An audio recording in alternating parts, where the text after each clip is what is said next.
সম্মানিত দিনী ভাই বোন, প্রশংসা আল্লাহর জন্য, শান্তি অবতীর্ণ হোক আল্লাহ রাসূলের উপর সাল্লাল্লাহু আলাইহি ওয়াসাল্লাম। আজকের দিনী বৈঠকে সংক্ষিপ্ত সময়ে বক্তব্যের বিষয় রাতের সালাত। রাতের সালাত নিয়ে আমরা এক গুরুত্বপূর্ণ সংক্ষিপ্ত তথ্যবহুল বিবরণের চেষ্টা করব ইনশাআল্লাহুল আজিজ।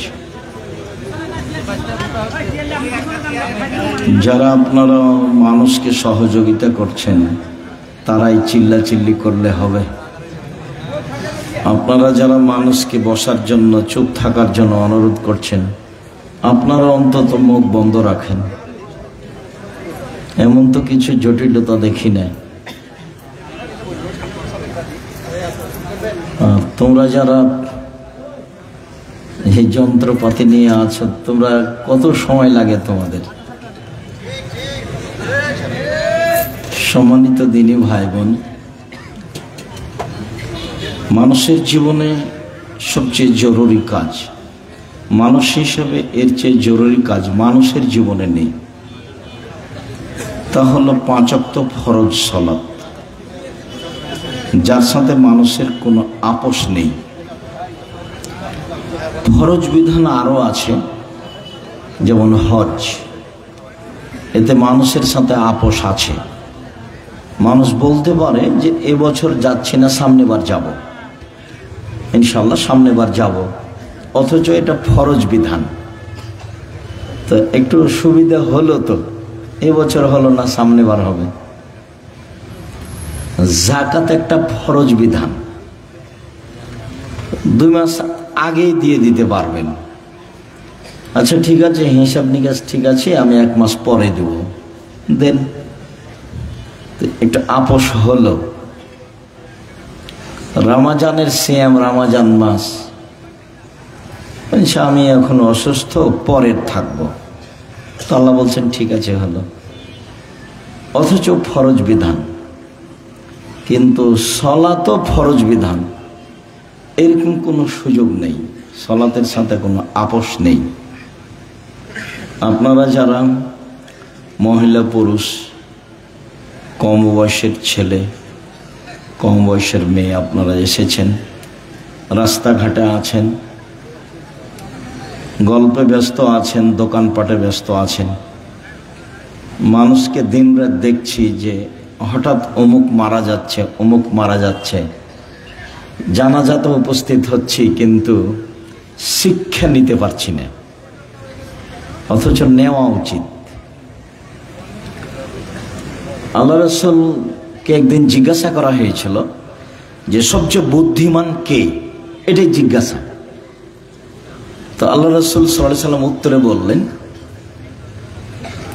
আল্লাযী ইয়াযকুরুল মাউতা, যে তার মরণকে স্মরণ করতে পারে, সেই হলো সবচেয়ে বুদ্ধিমান।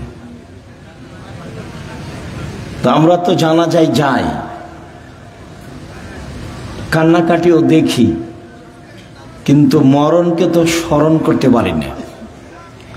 আল্লাহ রাসূল আরেকটা বলেছেন যে জুরু কবরাকুম, এই ছেলে, শরম হয় না কেন তোমার?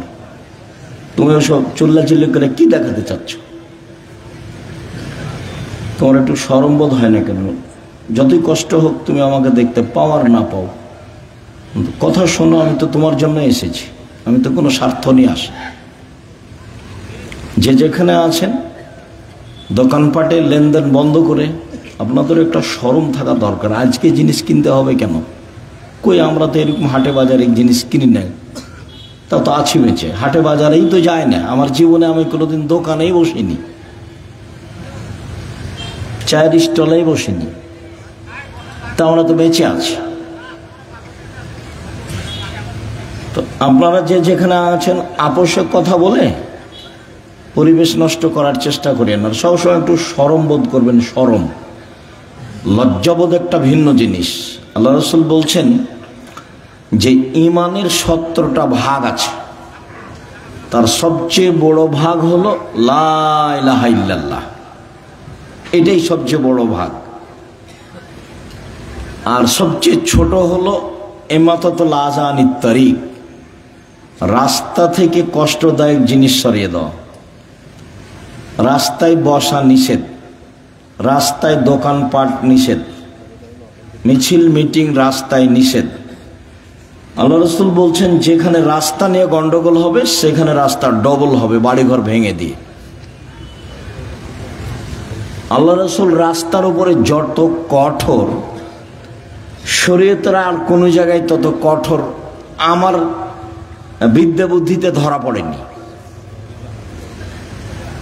রাস্তার উপরে আল্লাহ রসুল যত শক্ত, যত কঠোর।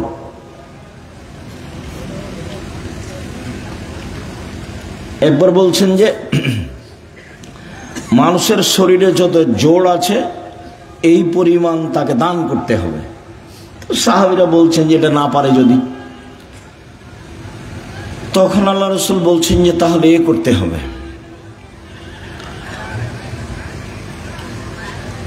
রাস্তা থেকে কষ্টদায়ক জিনিস সরিয়ে দিতে হবে। তাহলে শরীরের যত জোড় আছে সব জোড় সমান দান করা হয়ে যাবে। তো রাস্তার ব্যাপারে আল্লাহ রসুল খুব শক্ত। তো তিনি বলছেন যে সবচেয়ে বড় ঈমান হলো লা ইলাহা ইল্লাল্লাহ, আর সবচেয়ে ছোট ঈমান হলো রাস্তা থেকে কষ্টদায়ক জিনিস সরিয়ে দেওয়া, রাস্তাতে যেন কোনো সমস্যা না থাকে। তারপরে তো কথা শেষ, বড় শেষ, ছোট শেষ। আবার আল্লাহ রসুল বলছেন ওলা হাইয়ু মিনাল ঈমান, লজ্জা ঈমানের শাখা। এটা তো দরকার ছিল না, বড় হয়েছে ছোট হয়েছে তো কথা শেষ। কিন্তু আল্লাহ রসুল আবার এই লজ্জাটাকে ভিতরে ঢুকিয়ে দিলেন। লজ্জা হচ্ছে ঈমানের সবচেয়ে গুরুত্বপূর্ণ শাখা। রাতে এইসব বড় মোবাইলে ল্যাংটা মেয়ে দেখে কে? লজ্জা নেই যার। দোকানে বসে আড্ডা পিটে কে? টিভিতে নগ্ন মেয়ে দেখে কে? লজ্জা নেই যার। আমরা বক্তব্য দিচ্ছি, কোরআন হাদিসের কথা বলছি, দোকানে বসে আড্ডা পিটছে কে? আড্ডা পিটছে, লজ্জা নেই যার। আমি কতবার বলছি যে এইসব নিজের খেয়ে পরের ধন না ধরে অমুকের চরিত্র ফুলের মতো পবিত্র, এইসব নোংরামি করে বেড়াও রাস্তাঘাটে, দলাদলি করে দাঙ্গাবাজি করে আর একজনকে জেল হাজতে দাও। মানুষের তো অবস্থা দেখলেই মানুষ কেমন চরিত্রহীন, মানুষ মানুষের উপরে কি জুলুম করতে পারে। তো এই ফর্মুলাই হচ্ছে জুলুমের, এই ফর্মুলাই হচ্ছে জুলুমের। তুমি এখানে গেলেই চাঁপাইনবাবগঞ্জের ভাষাতে তুমি তো দূরের কথা তোমার বাপকে জুলুম করতে হবে। তার মানে এই পদ্ধতি ভুল। এটা হলো খ্রিস্টান আব্রাহাম লিঙ্কনের কাল্পনিক পদ্ধতি। ওরা এগুলো করে না, ওরা আপনাদেরকে বোকা বানিয়ে দিয়েছে, এগুলো করে বেড়াচ্ছে। আমি বহুদিন বলেছি যে একটা ছেলে মাদ্রাসা লাইনে পড়তে দিয়েছেন, কোরআন হাদিস শিখবে, তো তাকে আবার দাখিল পরীক্ষায় ভালো রেজাল্ট হয়েছে, তো তাকে আপনি আবার কলেজে ভর্তি করলেন কেন? কে খালা বলেছে ভালো রেজাল্ট হয়েছে? তাকে ছেলেটাকে কলেজে ভর্তি না করে কোথায় পড়াচ্ছে? একটা ইঞ্জিনিয়ার হতো, একটা ডাক্তার হতো। খালা এই কথা বলে, মামি এই কথা বলে, চাচা এই কথা বলে, চাচি এই কথা বলে, সবাই এই কথা বলে, তখন ছেলেটাকে স্কুলে দিয়েছে, ডাক্তারি লাইনে পড়ছে। তো যেই ছেলেটা প্রথম থেকেই স্কুলে আছে, বাপে বলছে ভালো মেধা, তো পঞ্চম শ্রেণী থেকে 2-3 জন প্রাইভেট মাস্টার রেখেছে, দশমে গিয়ে 4 জন প্রাইভেট মাস্টার রেখেছে। ইন্টার পাস করেছে যখন, তখন বিশ্ববিদ্যালয়ে ভর্তি হওয়ার জন্য সাবজেক্ট প্রতি একটা রেখেছে শিক্ষক। তারপরে বিশ্ববিদ্যালয়ে ভর্তি হয়েছে, তারপরে পড়াশোনার জন্য বাহিরে গেছে, পড়াশোনা করে বাহির থেকে এসেছে, তাই হলো ইঞ্জিনিয়ার। তো ও খালি চুরি করে, ও খালি কি করে? চুরি করে। যেখানে হিসাব নিকাশ লাগায় রাস্তাঘাটে, সেখানে টাকা কিভাবে মারা যাবে সেটাই তার মাথায় আছে। আর লোকে বলছে বড় ডাক্তার। তো যখনই কোনো প্রেসক্রিপশন লেখে কোনো রোগীর, তখন ওই কোম্পানির লিখে যে কোম্পানি তাকে টাকা দিয়েছে। প্রতারক, ধোঁকাবাজ। বহির্বিশ্বে গিয়ে যে ভালো পদে পড়াশোনা করেছে তাকে টয়লেটের সুপার বানিয়েছে বহির্বিশ্বে। ওকে তো বড় চাকরি দিবে না, 200-400 লেবারের দায়িত্ব দিয়েছে, মাসিক বেতন 3 লাখ টাকা। তো এও মনে করলো যে বিদেশে 3 লাখ টাকা বেতন পাই, সুইপারের দায়িত্বশীল হলে কি হবে? তাই ফলাফল হলো এই। তাহলে বাপে 4 থেকে নিয়ে চিন্তা ভাবনা করেছে বড় ডাক্তার করব, ফলাফল হলো প্রতারক। বাপে বলছে বড় ইঞ্জিনিয়ার বানাবো, ফলাফল হলো চোর। আর মেধা ভালো তাই বিদেশে কিছু করে, তাই হলো যারা সুইপার তাদের লিডার। 50 বছর বাগমারা থানাকে চ্যালেঞ্জ করলাম, 50 বছর বিগত, দেখি কার ছেলে বড় ইঞ্জিনিয়ার কি করেছে জাতির। আগামীকালকে আমার সাথে কথা বলবেন, বিগত 50 বছর থাকলো চ্যালেঞ্জ, 50 বছর বিগত। আপনি বলবেন আমার ছেলে পড়াশোনা করে দেশের এই করেছে, জাতির এই করেছে, জাতির এই করেছে, সব সময় জাতির কল্যাণের জন্য প্রস্তুত আছে, এটা দেখাবেন। তো এই ছেলেটাকে কোরআন হাদিস শিখতে দিয়েছিলেন, তাকে আবার ওখানে দিলেন কেন? এ কি করবে? যাকে সব সময় প্রাইভেটে রেখেছেন সেটাই হলো না, তারই ফলাফল এই। আপনাকে আমি বহুদিন শুনিয়েছি বাগমারার মাটিতে। আপনার ছেলেকে তো আমি খুব ভালোভাবে চিনি। ওই যে সেদিন এসেছিল, প্যান্টটা টাকনোর নিচে ছিল, দাড়ি চাঁচা ছিল, সিগারেট হাতে ছিল, গলায় টাই ছিল, গাড়ি থেকে নামলো, বৌমা একটু পরে নামলো, হালকা হালকা গায়ে কাপড় আছে, নাতনি একটু পরে নামলো, গায়ে কোনো কাপড়ই নাই, গাড়ির পিছন দিকে কুকুর আছে। এই তো আপনার পড়াশোনার ফলাফল। আমি 35 বছর থেকে মাঠে আছি, 90 সাল থেকে এখন পর্যন্ত এদেশের কোনো মানুষ আমাকে ওই ঘরে ঢোকাতে পারেনি যে ঘরে ছবি মূর্তি আছে। আর আমি তো করোনার 5 পয়সা দাম দিইনি। যারা করোনার ওষুধ বের করেছে তারা একদিনও করোনা দেয় না, টিকিট দেয় না ওরা। ও তো আপনাকে বিকলাঙ্গ করার কৌশল। আপনার ছেলে মেয়ে হলে অ্যাডনর্মাল হবে, ওটা তো আসলে ও আপনার ফিলিস্তিনের মানুষ মারে, ও আবার আপনার কল্যাণ চাই। মাথায় কি গোবর আছে? ও আপনার কল্যাণ চাইবে কিভাবে? এটা আপনি কি দিয়ে বুঝলেন?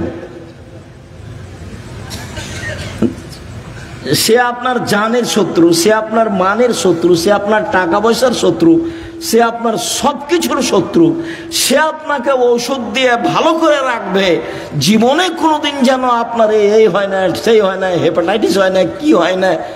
এ তো পাগল বানিয়েছে আপনাকে।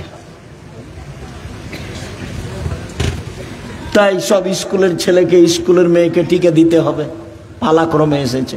কত বুঝাইছে ভালো করে, এটা নিতে হবে, সেটা নিতে হবে, এটা ভালো, সেটা ভালো। বলে কত টাকা বেতন পান আপনি? এত আপনি বলছেন কেন? বল হিসাব।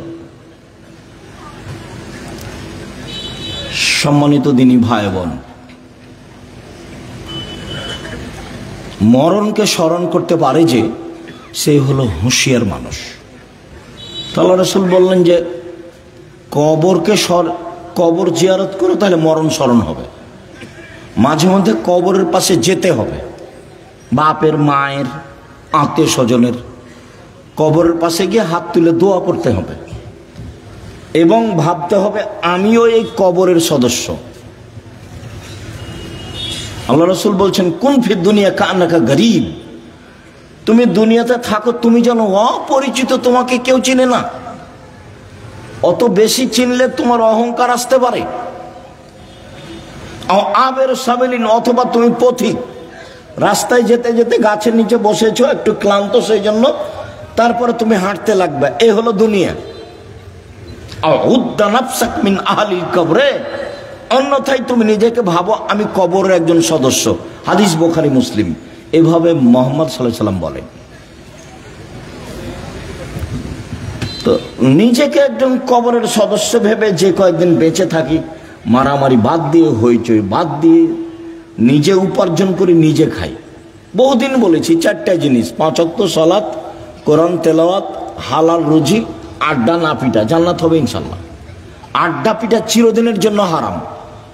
ওই যে দোকানে বসে আড্ডা পিটছেন, এটা হারাম। ওই যে মোবাইল নিয়ে সারাদিন সারা রাত ল্যাংটা বেটি ছেলে দেখছেন, এটা হলো আড্ডা পিঠা, এটা হলো হারাম। ওইদিকে তোমার মা দেখে, এদিকে তোমার বাপ দেখে, ওই ঘরে তুমি দেখো, ওই ঘরে তোমার বোন দেখে, তাহলে পুরো বাড়িটা জেনাই সয়লাভ বন্যা। তাহলে চরিত্র কোথায় আছে? এই আবার মোবাইলও ওদেরই, সব ফাংশন তাদের, ওরা বলে বন্ধু। সুদের যত পথ আছে, দুঃখিত সম্মানিত দিনী ভাই বোন, যে যেখানে আছেন অল্প সময় কথা বলি, আপনার সাথে কিছু গুরুত্বপূর্ণ কথা বলতে এসেছি। মানুষের জীবনে সবচেয়ে জরুরি কাজ 5 ওয়াক্ত সালাত। মানুষের জীবনে জরুরি হিসাবে এর চেয়ে জরুরি কোনো কাজ নেই। সেটা হজ হোক, জাকাত হোক, জমি চাষ হোক, চাকরি হোক, ব্যবসা হোক, বাণিজ্য হোক, হাইকোর্ট হোক, জজ কোর্ট হোক, পৃথিবীর এমন কোনো কাজ নাই যেটা মানুষের জন্য নামাজের সালাতের চেয়ে বেশি জরুরি হতে পারে। এটুকু আপনার বোঝা উচিত। আপনি আমার ভালোবাসায় এসেছেন এখানে, আপনি তো 5 ওয়াক্ত সালাত আদায় করেন না, করা উচিত, করতেই হবে। বহুদিন বলেছি, অজু করে সালাত আদায় করতে হয়, তো পানি নেই, তায়াম্মুম করে করেন। মাটি নেই, তো অজু ছাড়া তায়াম্মুম ছাড়াই সালাত আদায় করেন। কেবলার দিকে মুখ করে সালাত আদায় করতে হয়, কেবলা বোঝা যায় না, কেবলা ছাড়াই করেন। দাঁড়িয়ে সালাত আদায় করতে হয়, দাঁড়িয়ে থাকা যায় না, বসে করেন। বসে থাকা যায় না তো শুয়ে শুয়ে পড়েন। পরিষ্কার কাপড় পরে সালাত আদায় করতে হয়, পরিষ্কার নেই, যাতে পেশাব পায়খানা লেগে আছে সেটা পরেই পড়েন। পরিষ্কার অপরিষ্কার কোনো কাপড়ই নেই, উলঙ্গ অবস্থায় আছি, তো উলঙ্গ অবস্থাতেই পড়েন। গাড়িতে উঠে আছেন, শিকল ধরে আছেন, ঠেল মানে না গাড়িতে, দাঁড়ানো অবস্থায় আছেন, এই অবস্থায় সালাত আদায় করতে হবে। যুদ্ধের সালাতগুলো এসেছে যে একটা নিয়ম এসেছে যে একদল শত্রুর মোকাবেলা আছে আর একদল এখানে সালাত আদায় করছে, 1 রেখাত এরা 1 রেখাত ওরা, রাসূলের 2 রেখাত, তারপর ওরা নিজে নিজে 1 রেখাত পড়ে শেষ করলো। আর একটা এসেছে শত্রুর মুখে দাঁড়িয়ে আছে, এভাবে সালাত আদায় করছে, শত্রুর মুখের উপর আছে, এভাবে সালাত আদায় করছে। তো রাসূল সাল্লাল্লাহু আলাইহি ওয়াসাল্লাম সালাতের উপরে এত সোচ্চার ছিলেন, যেই সালাত আমার আর আপনার ছেলে মেয়ের কোনো হিসাবে নেই। খাচ্ছে, পেশাব করছে, পায়খানা করছে, দিন কাটছে পশু প্রাণীর মতো, গরু ছাগলের মতো। আর দল করার ব্যাপারে ঠিকই আছে, আর মানুষের বদনাম আর গীবাত করার ব্যাপারে, বিরোধিতা করার ব্যাপারে, শত্রুতা করার ব্যাপারে ঠিকই আছে। কত সুন্দর করে ছবি দিয়ে রাস্তাঘাটে তুলে রেখেছে, কি যে দেখাইতে চাচ্ছে। মানুষের ক্ষতি করে বেশি দিন বেঁচে লাভ নাই। আমার জীবনে আমি 2টা কাজ খুব চেষ্টা করি জীবন বাজি রেখে টিকে থাকা, খুবই কঠিন। তার একটা হলো, আমি আমার জীবনে মানুষের কোনোদিন প্রতিশোধ নিব না, ইনশাআল্লাহ। সে যা পারে করুক, যা পারে বলুক। পারিবারিকভাবে হোক, জমি জায়গার ব্যাপারে হোক, সামাজিকভাবে হোক, দল সংগঠন ভাবে হোক, মানুষের কোনোদিন প্রতিশোধ নিব না। আর মানুষের পিছে পড়বো না, বদনাম করবো না। আমাকে ধুয়ে ছেড়ে দেখ না কেন, ও নিয়ে আমি মাথা ঘামাই না। বলেছে হ্যাঁ আমাকে এভাবে বলবে, মানে এরকম আমার মাথায় কাজ করে না। বরং আপনাকে আমি কতদিন বললাম, কেউ যখন গালি দেয় তখন আবার বন্ধ করলে আমি আবার পাল্টা রিং দিয়ে বলি যে ভাইজান গালি কি আরো বাকি ছিল, হয়তো বা মোবাইলে টাকা শেষ হয়ে গেছে, নাকি গালি দিয়ে নেন। প্রতিশোধ নিয়ে লাভ নাই, ওর পিছনে পড়ে লাভ নাই।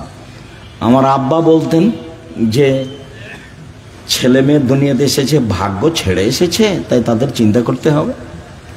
আমি এখন বলি আব্দুল্লাহ, আব্দুর রহমান, আব্দুর রহিমের চিন্তা করতে, ওরা কি ভাগ্য ছেড়ে এসেছে? ওরা ভাগ্য নিয়ে আসেনি, ওদের তাকদিরে কিছু লেখা আছে তো নাকি? যেদিন আল্লাহ মানুষ সৃষ্টি করেছেন সেদিন 4টা জিনিস লিখেছেন, হায়াতাহা ও মাউতাহা ও রিজকাহা ও মাসাইবাহা, তার মরণ, তার জীবন, তার রুজি, তার অসুখ বেসুখ। করোনা লিখা থাকলে হবেই। 4টা লিখা আছে, 1 মরণ, 2 জীবন, 3 রুজি, 4 রোগ ব্যাধি। আমি এই কথা বলিনি, এই কথা মুহাম্মদ সাল্লাল্লাহু আলাইহি সাল্লাম বলেছে। এটা আমার ব্যক্তিগত কোনো স্বাধীনতা নাই এখানে, এটাকে আমি বিশ্বাস করি এবং খুব শক্তভাবে বিশ্বাস করি। ঢাকাতে এক লোক করোনা হয়েছে, তো আমি দেখবো আর গায়ে হাতে একটু দোয়া করব। তো আর ছেলে মেয়ে সবাই আছে, খালি আমাকে অনুরোধ করছে যে ওস্তাদজি আপনি ভিতরে আসেন না, ওস্তাদজি আপনি ভিতরে আসেন না, আপনি আমার আব্বার জন্য বাহির থেকে দূর করেন, দোয়া করেন। বলছি আমি তো আমার অন্তর তো ধাক্কা খাই না যে তোমার বাপের গায়ে হাত লাগালে আমাকে করোনা ধরবে। ধরেও যদি, তা আমি বলবো না যে এই কারণে ধরেছে, আমি বলবো ওই যে লিখা ছিল সেই জন্য ধরেছে। আমি এত তাড়াতাড়ি পরিবর্তন হতে চাই না, মাস্ক দিয়ে ভাগ্য বাড়াতে রাজি নয়, এটা করতে রাজি নয়। শুনুন, 5 ওয়াক্ত সালাত আদায় করতেই হবে আপনাকে। আজকের জরুরি কথা আপনার সাথে, মানুষের জীবনে কিছু চাওয়া পাওয়া আছে। মানুষ বেঁচে থাকলে সমস্যা নেমে আসে, মামলা মোকদ্দমা হয়, জমি জায়গা লাগে, বাড়ি ঘর লাগে, কিছু লাগে মানুষকে। তো মানুষ আল্লাহকে বলতে শিখো। কাকে বলতে শিখবে? আল্লাহকে। ও পারে, আরো যা করে তাকে কেউ ঠেকাতে পারে না, আর ও ঠেকিয়ে দিলে কেউ করতে পারে না। আমার তার কাছে যে, আমার কাছে যে কত প্রমাণ আছে, মাঝে মধ্যে বলি না, 2013 সালের 24শে আগস্ট রোজ মঙ্গলবার সকাল 11টার সময় হাঁটাবো, বীরহাটাবো, রূপগঞ্জ, নারায়ণগঞ্জ, ঢাকায় বলেছিলাম আমার হাতে টাকা নাই, এ কথা সত্য, এখানে প্রতিষ্ঠান গড়বে, এ কথা সত্য, ইনশাল্লাহ গড়বেই গড়বে। প্রতিষ্ঠানটা প্রায় এখন 100 বিঘা জমির উপরে, 100 বিঘা। 2016 সালের 17 ফেব্রুয়ারি রোজ বুধবার বিকাল 4টা 4:30টার সময় বলেছিলাম এই ডাঙ্গিপাড়ায়, সেই প্রতিষ্ঠান এখন প্রায় 50 বিঘার উপরে অবস্থান করে, 50 বিঘা। এবছরের জানুয়ারিতে ছাত্র ছিল 2200, প্রায় 5000 ছেলে মেয়ে পড়াশোনা করে, 300 জন শিক্ষক শিক্ষিকা, প্রতি মাসে বেতন লাগে 40 লক্ষ। অথচ আমি নিজেকে মনে করছি আমি হলাম কচুর পাতার পানি। কচুর পাতার পানি বুঝেন না? একটু বাতাস আসলে কেমন হয়, এই পড়লো, এই পড়লো, এই পড়লো। মানে আমি ভিত্তি দিয়ে, বংশ দিয়ে, নিজের ব্যবসা দিয়ে, ক্ষমতা দিয়ে জামিয়া সালাফিয়া চালাই না। চলে কিভাবে আমি নিজেই বুঝতে পারি না, তা আমার আবার ক্ষমতা কি? সম্মানিত দিনী ভাই বোন, 6-7 নভেম্বরে আছে, একদিনের ভালোবাসা গড়াইন না, নইলে আমি তখন আর আসতে চাইবো না। মাঝে মধ্যে যাবেন, ভালোবাসা গড়াবেন, পত্রিকা নেবেন। আপনার টাকা দিয়ে এতগুলো পত্রিকা ছাপে, কত জানো? প্রায় 16,000 পত্রিকা ছাপে, আল ইতেসাম পত্রিকা। তা আপনি মনে করেন না যে আমার টাকা দিয়ে ছাপাই, আপনার টাকা দিয়েই ছাপাই। তাহলে আব্দুল রাজ্জাক সাহেব কই, আমার বাঘ মারা বাড়ি, আমি তো কোনোদিন টাকা দিইনি। তা আপনি দেননি, কেউ দেয় না, এটা হয় কিভাবে? প্রায় 500-র অধিক এতিম এবং অসহায় মানুষ আছে, তাদের রুজি হয় কিভাবে? কেউ দেয়, নাহলে কিভাবে হয়? ওখানে কি মারিয়ামের মতো আল্লাহ দিয়ে যায়, জিবরাইল দিয়ে? মারিয়ামের খালু জাকারিয়া বলছে, মারিয়াম এ কি ফল, অসময়ের ফল যে, শীতের দিনে রাজশাহীর ফজলি আম, ফজলি আম ছিল না, এমনি বলছি, শীতের দিনে অসময়ের ফল। তখন মারিয়াম বলছেন, হাযা মিন ইনদিল্লাহ, এগুলো কোথা থেকে এসেছে? আল্লাহর পক্ষ থেকে এসেছে। এমন তো আর এখন নয়, মানুষই দেয়। এত বড় প্রতিষ্ঠান মানুষের সহযোগিতাই চলে। অবশ্যই যাবেন 6 তারিখ 7 তারিখে, দেশ বিদেশের আলেম ওলামা থাকবেন। আর ইবতেসাম এলাহি জহির, এহসান এলাহি জহির পাকিস্তানের ছেলে ইবতেসাম এলাহি জহির থাকবেন, আরও কে থাকবেন আমি এটা জানি। সম্মানিত দিনী ভাই বোন, রাতের সালাত, রাসূল সাল্লাল্লাহু আলাইহি সাল্লাম বলেন, ইন্না শায়তান ইয়াকিদু আলা রাসিয়াতি আলা কাফিয়াতি রাস আহাদিকুম। যখন তোমাদের কোনো ব্যক্তি রাতে ঘুমায় তখন শয়তান তার মাথায় চুলে গিরা লাগায়, 3টে গিরা লাগায়, চুল থাক আর না থাক, চুলে গিরা লাগায়। ওয়া ইয়াজরিবু আলা উকদাতিন, ওই গিরার উপরে এভাবে হাত দিয়ে থাবা মারে আর বলে, উরকুদ, ঘুমাও, লাইলন তবিল, রাত লম্বা, রাত লম্বা, ঘুমাও, রাত লম্বা। এভাবে শয়তান এরকম করে। ফাইনিস্তাইকাজা আহাদুকুম, তোমাদের ব্যক্তি যদি এখন কেউ ঘুম থেকে উঠে যায়, জেগে যায়, যাকারাল্লাহ, তারপর বলে আলহামদুলিল্লাহিল্লাযী আহয়ানা বাদা মা মাতানা ওয়া ইলাইহিন নুশুর, ওই আল্লাহর প্রশংসা যে আল্লাহ আমাকে মরণ দেওয়ার পরে জীবন দিল। একটু আগে মরণ দিয়েছিল, এখন আবার কি করলো? জীবন দিল। ওরে আমি প্রশংসা করছি। এইটুকু বললেই একটা গিরা খুলে যাবে। শয়তান যত বড়ই পাওয়ারফুল ক্ষমতার অধিকারী হোক না কেন, আমি দোয়া পড়েছি, ঘুম থেকে উঠে গিরা খুলে যাব।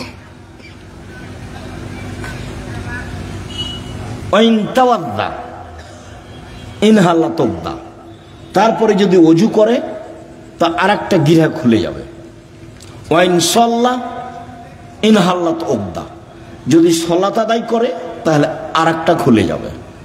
ফাসবাহা নাশিতান তাইয়িবান নাফসে, এখন এই লোকটা সকাল করবে খুব উৎফুল্ল মনে, হাসি খুশি মুখে, উৎফুল্ল মনে, হাসি খুশি মনে, দেখতে ভালো লাগবে, কাজ করতে ভালো লাগবে, প্রশান্তির সাথে সকাল করবে। ওয়াইল্লা, এমনটা যদি না হয়, আসবাহা খাবিসান নাফসে কাসলানা, তাহলে ও সকাল করবে কেমন কেমন মুখে, বিবর্ণ মুখে, কেমন কেমন মুখে, ঘৃণিত মুখে, অলস চেহারায়। 7-8টার দিকে উঠবে, মুখটা দেখে কেমন কেমন লাগবে। কেন? শয়তান আর মুখে পেশাব করে দিয়েছে, কানে পেশাব করে দিয়েছে। শয়তানের ক্ষমতা খুব বেশি, ক্ষমতা এত বেশি ক্ষমতা। আল্লাহ যখন বললেন এই সরে যা, আমি যে তোকে বললাম যে আদমকে সিজদা কর, তো সিজদা করলি না কেন? বলে আদম মাটির তৈরি, আমি তো আগুনের তৈরি, ও নিম্নমুখী, আমি ঊর্ধ্বমুখী, আমি কেমনে তাকে সিজদা করি? সর এখান থেকে, সর, তোর অহংকার বেশি, সর এখান থেকে, সর। তখন বলছে আচ্ছা ঠিক আছে সরে যাও, আমার একটা কথা। হ্যাঁ, কি কথা? আমাকে কিয়ামত পর্যন্ত বেঁচে থাকার সুযোগ দিতে হবে। কার দাবি এটা? শয়তানের। তা আল্লাহ বললেন ঠিক আছে দিলাম, এলা ওয়াক্তি মালুম, একটা সময় পর্যন্ত দিলাম। যেমন পেয়েছে সময় তেমনি বলছে ওয়া ইজ্জাতিকা, তোমার সম্মানের কসম। আল্লাহকে বলছে ইয়া রাব্বি, শয়তান বলছে ইয়া রাব্বি, হে আমার প্রতিপালক, তোমার সম্মানের কসম। লাউজ্ঞানিল ইনসানা মাদামা তারহুম ফি আসাদিহিম, আদমের ছেলে মেয়েকে পাপ করাবো করাবো করাবো, ওকে আমি ভুল পথে নিয়ে যাব যাব যাব, ওর দেহে যতদিন শ্বাস আছে আমি তাকে পাপই করেই ছাড়বো। ও কেমনে জান্নাতে যায় তা আমি দেখে ছেড়ে দেব। এ কথা শয়তান বলল। আপনি বুঝতে পারছেন না? কোরআন মাজিদে শত জায়গাতে এসেছে, সব খারাপকে আপনাকে ভালো করে দেখায়। যত খারাপ তত আপনার কাছে প্রিয়। ল্যাংটা ছবি আপনার কাছে ভালো লাগে কেন? জেনা ভালো লাগে কেন? দোকানে বসে আড্ডা পিটতে ভালো লাগে কেন? হই হুল্লাড় করে চিল্লাচিল্লি করতে ভালো লাগে কেন? মানুষের বদনাম করতে ভালো লাগে কেন? মানুষকে জেল হাজতে দিতে ভালো লাগে কেন? মিথ্যা কসম সাক্ষী দিতে আপনাকে ভালো লাগে কেন? সব ছুঁচামি, নোংরামি, শয়তানি, জঘন্য কাজ আপনাকে ভালো লাগে কেন? সব শয়তান আপনার মাথায় সারাদিন পাকায়, সেজন্য ভালো লাগে। তো বলেছে আমি ওকে জাহান্নামে নিয়ে যাব, কেমনে জান্নাতে যাই তা আমি দেখে ছেড়ে দেবো। এটা আল্লাহর সামনে তার কসম। বলছে তোমার ইজ্জতের কসম, আমি ওকে জাহান্নামে নিয়ে যাব, আমি একাই যাব? তাহলে পৃথিবীতে সবচেয়ে বেশি রিক্সে জীবন কাটায় কে বলেন তো? শয়তান। ওর চেয়ে রিক্সে, খুব বেকায়দায়, খুব বিপদগ্রস্ত অবস্থায় আর কেউ নেই শয়তান ছাড়া। আর তার কাজ আবার কমে গেছে। কেন? ইহুদিদের কাছে তার কোনো কাজ নাই। আমাদের চাঁপাই নবগঞ্জে বলে শয়তান হলো 14 ইলিমের পড়া, মানে বিদ্যা আছে সব। ইহুদি তো জাহান্নামে যাবেই, তো ওখানে গিয়ে কি করবে? খ্রিস্টান তো জাহান্নামে যাবেই, তো ওখানে গিয়ে কি করবে? হিন্দুরা তো জাহান্নামে যাবেই, তো ওখানে গিয়ে কি করবে? যারা কাদিয়ানি তারা তো গেছে, যারা শিয়া তারা তো গেছে, আকীদায় মার খেয়েছে যারা, তারা তো জাহান্নামে যাবে। তো তাহলে শয়তানের কাজ সব জায়গা থেকে ঘুরে এসে যারা কোরআন হাদিস পড়ে, মানতে চায়, সালাত আদায় করতে চায়, এখানে আছে। যারা দিন ধর্মের যত কাছাকাছি, শয়তান সেখানে তত শক্ত। এখন আল্লাহ যদি বলতেন এই শয়তান কিছু করতে পারবি না, যা কিছু করতে পারবি না, তাহলে খুব ভালো হতো। তা এখন আল্লাহ বলছেন যে আচ্ছা ঠিক আছে, ওয়া ইজ্জতি ওয়া জালালি ওয়া ইরতিফায়ে মাকানি, আমার সম্মানের কসম, আল্লাহ বলছেন আমার সম্মানের কসম, আমার মর্যাদার কসম, আমার ইজ্জতের কসম, আদমের ছেলে মেয়ে যতবার ক্ষমা চাইবে ততবার ক্ষমা করে দেব। এইটা বললেন, তার মানে ক্ষমা চাওয়ার একটা পালা থেকেই গেল। আমাকে আপনাকে বাঁচতে হলে দিনরাত ক্ষমা চেয়েই বাঁচতে হবে। মানে আস্তাগফিরুল্লাহ ওয়া আতুবু ইলাইহি তাসবিহ করে নিতে হবে। তাসবিহ, শ্বাস চলে যেমন অজান্তে, মুখে থুথু আসলে ফেলে দেন যেমন অজান্তে, সময় আসলে খাওয়া রেডি হয় যেমন স্বাভাবিকভাবে, তেমনি জীবনে স্বাভাবিকভাবে আসতে হবে আস্তাগফিরুল্লাহ ওয়া আতুবু ইলাইহি। আস্তাগফিরুল্লাহ ওয়া আতুবু ইলাইহি। চলছেন, ফিরছেন, উঠছেন, বসছেন, আল্লাহ বললেন যে ঠিক আছে, আদম সন্তান যতবার আমাকে বলবে আমার ভুল হয়েছে ততবার আমি ক্ষমা করে দেব, এইটা বললেন। কিন্তু বললেন না যে তুই কিছু করতে পারবি না, এটা বলেন। তখন আল্লাহ রাসূল বলছে কুল্লু বানি আদম খাত্তা, আদম সন্তানই পাপী। খায়র খাত্তাই না তবন, সবচেয়ে ভালো আদমের ছেলে মেয়ে সেই যে বলে আস্তাগফিরুল্লাহ ওয়া আতুবু ইলাইহি, আস্তাগফিরুল্লাহ আল্লাযী লা ইলাহা ইল্লা হুয়াল হাইয়ুল কাইয়্যুম ওয়া আতুবু ইলাইহি, রব্বিগফিরলি ওয়া তুব আলাইয়া ইন্নাকা আনতাত তাওয়াবুল গফুর, আল্লাহুম্মা আনতা রাব্বি লা ইলাহা ইল্লা আনতা খালাকতানি ওয়া আনা আবদুকা ওয়া আনা আলা আহদিকা ওয়া আদিকা মাসতাতাতু আউযু বিকা মিন শাররি মা সানাতু আবু আলাকা বিনিআমাতিকা আলাইয়া আবু বিযামবি ফাগফিরলি ফাইন্নাহু লা ইয়াগফিরুয যুনুবা ইল্লা আনতা। এই ছেলে, আমাকে কাজ দেখাচ্ছ, ধৈর্যের পরিচয় দাও। আমাদের এখানে কোনো কেচ্ছা কাহিনী নেই, নির্বাচনও আসেনি, অল্পক্ষণ ধৈর্যের পরিচয় দিবেন, কাজ দেখায়েন না, যেটা আমি পছন্দ করি না। আমি আপনার জন্য এসেছি, আমি আব্দুর রাজ্জাক বিন ইউসুফ, আপনি আমাকে টাকা দিয়ে নিয়ে এসেছেন এমনটা মাথায় থাকলে ভুল হয়েছে। সম্মানিত দিনী ভাই বোন, যদি রাতে না উঠে তাহলে শয়তান তার মুখে কানে পেশাব করে।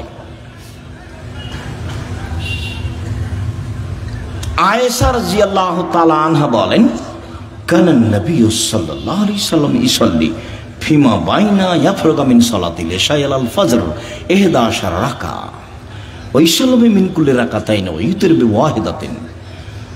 এশার পর থেকে নিয়ে ফজর পর্যন্ত সময়ে আল্লাহর নবী 11 রাকাত রাতের সালাত আদায় করতেন। 11 রাকাত, কখন থেকে কখন? এশার থেকে নিয়ে ফজর পর্যন্ত। তাহাজ্জুদ পড়ার সময় শুরু হয়ে যায় এশার পর থেকেই ফজর পর্যন্ত সময়। হ্যাঁ, রাত 3 ভাগের 2 ভাগ পার হওয়ার পরে মানুষ পড়ুক, এটা সবচেয়ে উত্তম, কিন্তু সময় শুরু হয়ে যায় কখন থেকে? এশার পর থেকে না ফজর আযান পর্যন্ত। আল্লাহর নবী 2 রাকাতের পরে সালাম ফিরতেন, 2 রাকাত পড়ে সালাম ফিরতেন, 2 রাকাত পড়ে সালাম ফিরতেন, 1 রাকাত বিতির পড়তেন। 1 রাকাতের হাদিস অনেক বেশি। আপনার জন্য বইটা লিখেছিলাম, রাসূল সাল্লাল্লাহু আলাইহি ওয়াসাল্লামের সালাত বনাম প্রচলিত সালাত। আপনি নিয়ে পড়েন কিনা সেটা আমি জানি না। কৃপণতা দেখায়েন না, ফল ভালো হবে না। 16,000 পত্রিকা ছাপানো হয়, ওটা নয়, ওখানে টাকসাল নাই, ওখানে সব কিছু মেশিন দেওয়া হয় না, মানুষ আছে, কর্মচারী আছে, টাকা খরচ করেন আপনি। অতএব আপনি পড়বেন। 50টা প্রশ্নের উত্তর আছে, আমি পরিশ্রম করি আপনার জন্য দিন রাত। আলেম ওলামা আছে, প্রেস আছে, টাকা পয়সা খরচ হয়। এমনি অনেক বই আছে, তার মধ্যে আল ইতেশাম পত্রিকা, জামিয়া সালাফের মুখপাত্র পত্রিকা। 20, 25, 30 টাকা আপনার কাছে ভারী হোক, এটা আমি চাই না, এটা আমি কামনা করিনি। আমি মনে করছি বই কিনবেন, পড়বেন, বন্ধু বান্ধব, আত্মীয় স্বজন, খালা ফুফু সবকে দিবেন, যারা আছে আত্মীয় স্বজন তাদেরকে দিবেন। যে আব্দুল রাজ্জাক সাহেব সালাতের পর বইটা লিখেছেন, দেখেন তো, 1 রাকাত বেতের, 3 রাকাতের হাদিস বোখারি মুসলিম, 5 রাকাতের হাদিস বোখারি মুসলিম, সব একটানা। 3 রাকাত একটানা, 5 রাকাত একটানা। বিকল্প কি সেটা আপনাকে আমি বলতে চাইনি। আমি আপনাকে বলতে চাইছি বোখারি মুসলিমের হাদিস এইভাবে। বুঝাতে পারিনি মনে হয়। সম্মানিত দিনী ভাই বোন, উমামা বাহেলি রাদিয়াল্লাহু তাআলা আনহু বলেন, রাসূল সাল্লাল্লাহু আলাইহি সাল্লাম বলেছেন, আলাইকুম বিকিয়ামিল লাইল, পৃথিবীর মানুষ, তোমাদের রাতে সালাত আদায় করা জরুরি। আল্লাহ নবী বলছেন, আমি বলিনি এই কথা। পৃথিবীর মানুষ, মহিলা পুরুষ, তোমাদের রাতে সালাত আদায় করা জরুরি। কেন? হুয়া কুরবাতুন লাকুম ইলা রাব্বিকুম, রাতে সালাত আদায় করলে তোমরা তোমাদের প্রতিপালকের নিকটে হতে পারো। রাতে সালাত আদায় করলে তোমরা তোমাদের প্রতিপালকের নিকটে হতে পারো। 2, মুকাফফিরাতুন লিসায়াত, রাতে সালাত আদায় করলে পাপ মিটে যায়। 3, মানহাতুন আনিল ইসম, রাতে সালাত আদায় করলে আপনার থেকে পাপ দূরে সরে যায়। যারা খুব চেষ্টা করছে পাপ ঠেকাতে পারছে না, আব্দুর রাজ্জাক বিন ইউসুফের বক্তব্য শুনে কতবার যে কান ধরে কসম করলো আর কোনোদিন কোনো মেয়ের সাথে কথা বলবো না, কিন্তু টিকতে পারে না। 2 মাস 4 মাস পরে কথা বলে, বিড়ি সিগারেট খাবো না, তো 2 দিন 4 দিন পরে আবার শুরু করে। দোকানে বসে আড্ডা পিটবো না, সপ্তাহ পার হয়নি, পরের দিন দেখছে দোকানের সামনে বসে আছে। তাহলে বুদ্ধি কি? বহু ছেলে, বহু লোক বলে আমাকে, আব্দুর রাজ্জাক সাহেব টিকতে পারি না, কোনো পথ আছে? ভাইজান, আমি তো আর কোনো জাদু মন্ত্র দিতে পারছি না, পথ এটাই। তাহলে রাতে উঠে 2 রাকাত সালাত আদায় করে আল্লাহকে বলেন। যদি মনে করেন যে এখনই বন্ধ করে, তাহলে এভাবে উঠাবেন, আর যদি বলো বন্ধ করেন তাহলে এভাবে উঠাবেন। চাপ দিয়ে বলতে হবে, বন্ধ করতেই হবে। বন্ধ করবো না মানে করতেই হবে। তুমি তো পারো, তুমি তো এমন সত্তা নও যে পারবা না, তবু আমি বলছি। তার নাম হলো আজিজ, ওর নাম পরাক্রমশালী। ওর নাম কি? আজিজ, পরাক্রমশালী, তাকে কেউ ঠেকাতে পারে না। কাদির, সবকিছু করতে পারে। তো সবই যে পারো, আমি বলছি আমি একটা মানুষ, আমি পাপ করতে চাই না, তুমি বন্ধ করবা না কেন? তুমি শক্তিতে বন্ধ করে দাও। আপনি খুব চাপ দিয়ে বলবেন, হাত তুলে বলবেন, খুব বিনয়ের সাথে কান্নাকাটি করে চাপ দিবেন, বন্ধ হবে ইনশাল্লাহ, হবেই। রাতে সালাত আদায় করলে 3টে। আমর ইবনে আব্বাস রাদিয়াল্লাহু তাআলা আনহু বলেন, রাসূল সাল্লাল্লাহু আলাইহি সাল্লাম বলেছেন, আকরাবু মা ইয়াকুনুর রাব্বু ইলাল আবদে ফিল লাইলিল আখির, রাত যখন 3 ভাগের 2 ভাগ পার হয়ে যায়, তখন আল্লাহ সবচেয়ে মানুষের নিকটে হয়ে যায়। রাতের 3 ভাগের 2 ভাগ পার হয়ে গেলে আল্লাহ মানুষের নিকটে হয়ে যান। এই শোনো আমর ইবনে আবাসা, তুমি যদি হতে চাও, এই সময়ে যারা আল্লাহকে ডাকে তাদের অন্তর্ভুক্ত হও, হও না, হও, তুমি চেষ্টা করো, তুমিও হয়ে যাও, পারলে হও। এই কথা রাসূল সাল্লাল্লাহু আলাইহি ওয়াসাল্লাম বলেন। আবু হুরায়রা রাদিয়াল্লাহু তাআলা আনহু বলেন, রাসূল সাল্লাল্লাহু আলাইহি সাল্লাম বলেছেন, এনজিল রাব্বুনা তাআলা ইলা সামাই দুনিয়া হিনা ইয়াবকা সুলুসুল লাইলুল আখিরা। রাতের 3 ভাগের যখন 2 ভাগ পার হয়ে যায়, তখন আল্লাহ সপ্তম আকাশ থেকে প্রথম আকাশে নেমে আসেন। এই কথাটার খুব মূল্যায়ন করতে হবে। এই চালাই, আপসে কথা বলছো কেন? শরম বোধ হয় না? হাঁটাহাঁটি করো কেন? একটু লজ্জাবোধ হয় না কেন? শরম বোধ হয় না কেন? আমি তো কথা শেষ করবই ইনশাআল্লাহ। তা আপনার এত ব্যস্ততা বাড়লো কেন? আপনি একটু ধৈর্যের পরিচয় দিবেন। রাতের 3 ভাগের 2 ভাগ পার হলে আল্লাহ সপ্তম আকাশ থেকে প্রথম আকাশে নেমে আসেন। নেমে এসে বলেন, মায়ে সোলনি ফাউতিয়াহু, কে কি চায়, যে যা চায় আমি তাকে তাই দিলাম। মায়াদুনি ফাস্তাজিবালাহু, কে আমাকে ডাকে বিপদে পড়ে আমি তার ডাকে সাড়া দিলাম। কি বলতে চাও? এলে বিপদে পড়েছি, ঠিক আছে, ঠিক করে দিলাম। কে ডাকে? 3 মাইয়াস্তাগফিরনি ফাগফিরাল্লাহু, কে আমার কাছে ক্ষমা ভিক্ষা চায়, যে চাই তাকে আমি ক্ষমা করে দেব, যে চাই তাকে আমি ক্ষমা করে দেব। অন্য জায়গাতে বলছেন আল্লাহ তাআলা হাদিসে কুদসি, ইবনা আদম মা দাওয়াতানি রাজাওতানি, আদমের ছেলে মেয়ে শোনো, তুমি যেভাবে ডাকো আমি সেভাবে থাকি, তুমি যেভাবে আশা পোষণ করো সেভাবে আমি পূর্ণ করে থাকি। আদমের ছেলে মেয়ে শোনো, তুমি যেভাবে ডাকো আমি সেভাবে থাকি, তুমি যেভাবে আশা পোষণ করো সেভাবে আমি পূর্ণ করে থাকি। ওলা উবালি, আমি পরোয়া করি না তুমি কত বড় পাপী, তোমার ক্ষমা চাইলে আমি ক্ষমা করে দিই, আমি পরোয়া করি না তুমি কত বড় পাপী, তুমি যেভাবে ডাকো আমি সেভাবে থাকি, তুমি যেভাবে আশা পোষণ করো সেভাবে আমি পূর্ণ করে থাকি। লা বালাগাত জনবকানা সেমায়, আদমের ছেলে মেয়ে শোনো, তোমার পাপ যদি বেশি হতে হতে হতে আকাশে লেগে যায়, পাপ আর পাপ, আকাশ জমিন পরিপূর্ণ পাপ, জীবনটা শুধু পাপে ভরা। 15-16 বছর থেকে পাপ শুরু হয়েছে, এখন 40 বছর বয়স, শুধু পাপ, জেনা দিয়ে ভরা জীবন, অশ্লীলতা দিয়ে ভরা জীবন, মানুষের বিরুদ্ধে চলা দিয়ে, বদনাম গীবত দিয়ে ভরা জীবন। তোমার পাপ বেশি হতে হতে যদি আকাশ পরিপূর্ণ হয়ে যায়, আমাকে বলো, আমি তোমার পাপ ক্ষমা করে দেব।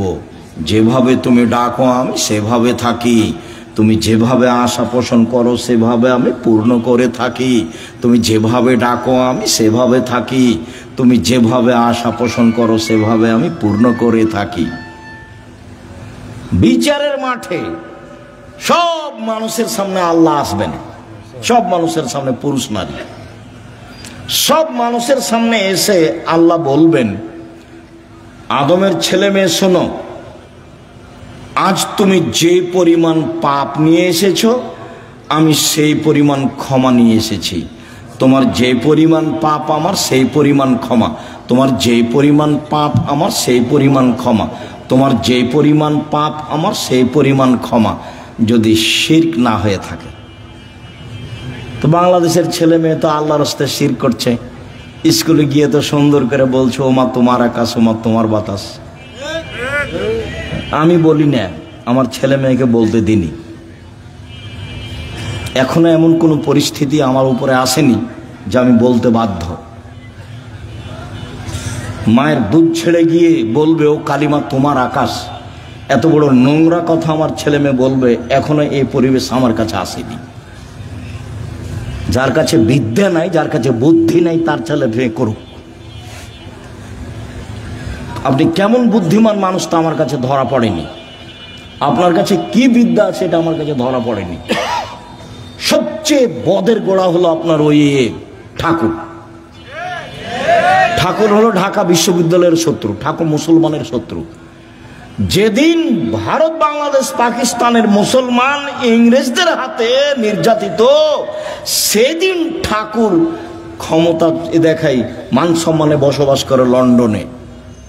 সেই ঠাকুরের গান আমার ছেলে মেয়ে পড়ে, পাগল হয়ে গেছি।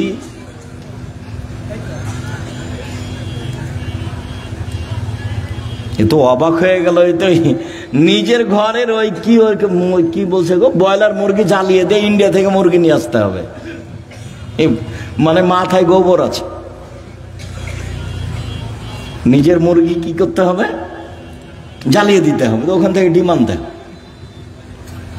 এত উল্টা বুদ্ধি, এটাও একটা উল্টা বুদ্ধি। চেষ্টা করো না কেন? কই বাগমানের ছেলে মেয়ে নাকি জেনারেল লাইনে পড়ে ইঞ্জিনিয়ার হয়ে বড় ডাক্তার হয়ে জাতির উপকার করেছে। কোথায় উপকার করেছে? পুঠিয়া থানা না? তো পুঠিয়া থানার ছেলে মেয়েরা খুব ভালো পড়াশোনা করেছে, অনেক কিছু করেছে। আমি তো বলছি প্রায় 30 বছর থেকে, আমি তো 30 বছরের ওই সেই কত বালানগরে এসেছিলাম বহুদিন আগে, সেদিন আমি বলেছি তোর বাপের আকাশ। সব সময় বলছি, আমি তো ঘৃণা জানাই। সম্মানিত দিনী ভাই বোন, রাতে উঠে আল্লাহকে কিছু বলতে হবে। আল্লাহ আমার আর আপনার কথা শোনার জন্য প্রতীক্ষমান। আল্লাহ নেমে আসেন আমার কথা শোনার জন্য, আর আমি ঘুমিয়ে থাকি, তাহলে এটা কেমন হলো? বুঝাতে পারলাম না কথা মনে হয়। আল্লাহ নেমে আসেন আমার জন্য, আর আমি কি করি? ঘুমিয়ে থাকি। একটা কথা মধ্যে মনে রাখিয়েন, আমি ঘুমিয়ে থাকি এর অর্থ এই নয় যে সবাই ঘুমিয়ে থাকে। সবাই ঘুমিয়ে থাকে না। কেউ না কেউ আল্লাহকে বলে যে ঠিক আছে তাহলে আমাকে এটা করে দাও, ঠিক আছে তাহলে এটা আমাকে করে দাও, এভাবে বলে।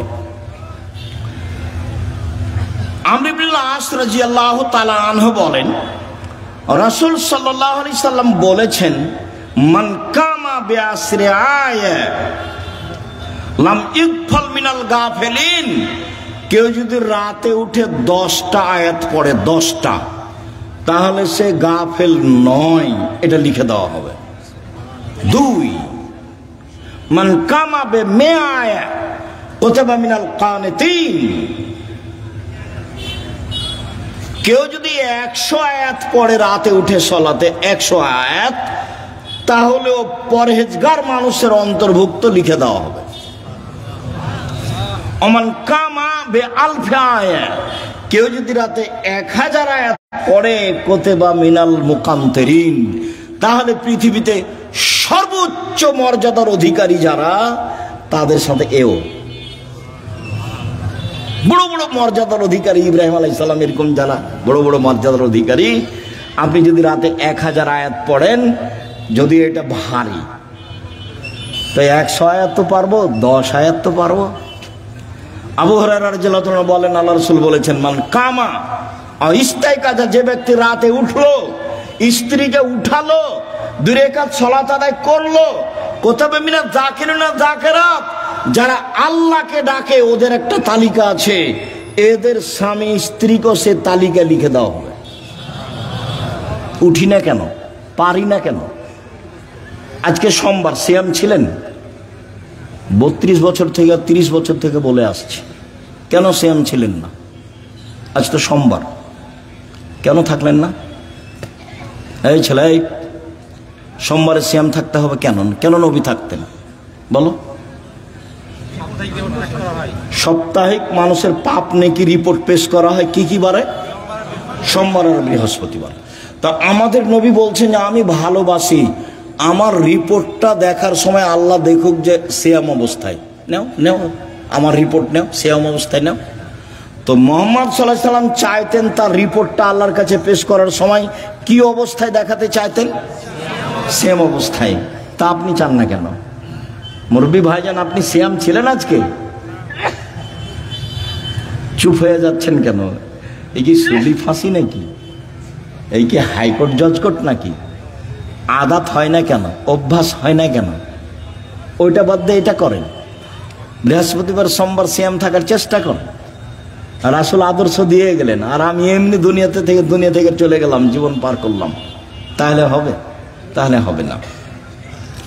সম্মানিত দিনী ভাই বোন, রাসূল সাল্লাল্লাহু আলাইহি সাল্লাম বলেন, কেউ যদি ঘুম থেকে উঠে বলে লা ইলাহা ইল্লাল্লাহু ওয়াহদাহু লা শারীকা লাহু লাহুল মুলকু ওয়া লাহুল হামদু ওয়া হুয়া আলা কুল্লি শাইইন কাদির, সুবহানাল্লাহি ওয়া আলহামদুলিল্লাহি ওয়া লা ইলাহা ইল্লাল্লাহ আল্লাহু আকবার লা হাওলা ওয়া লা কুওয়াতা ইল্লা বিল্লাহ, তাহলে এখন যা বলবে আল্লাহ সেটা মেনে নেবেন।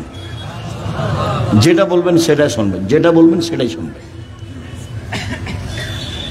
ঘুম থেকে উঠে এই দোয়াটা পড়তে হবে, লা ইলাহা ইল্লাল্লাহু ওয়াহদাহু লা শারীকা লাহু লাহুল মুলকু ওয়া লাহুল হামদু ওয়া হুয়া আলা কুল্লি শাইইন কাদির ওয়া সুবহানাল্লাহি ওয়া আলহামদুলিল্লাহি ওয়া লা ইলাহা ইল্লাল্লাহু আল্লাহু আকবার ওয়া লা হাওলা ওয়া লা কুওয়াতা ইল্লা বিল্লাহ।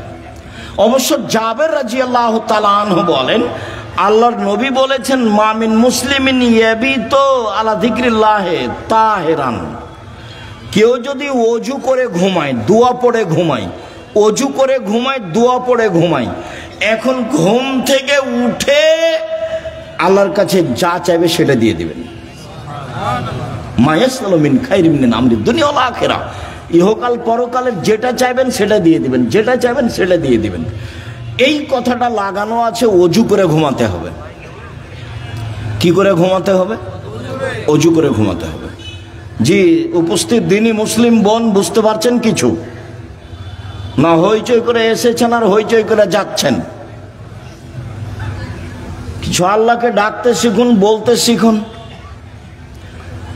আল্লাহ রাসূল বলছেন যে কুরাইশদের মহিলারা সবচেয়ে উত্তম। কেন? দুইটা কাজে তারা বেশি আগ্রহী, যত্নবান। এক, নিজের ছেলেকে লালন পালনে তারা খুব যত্নবান, এই জন্য সবচেয়ে ভালো। দুই, স্বামীর সম্পদকে হেফাজতে খুব সতর্ক, এই জন্য ভালো।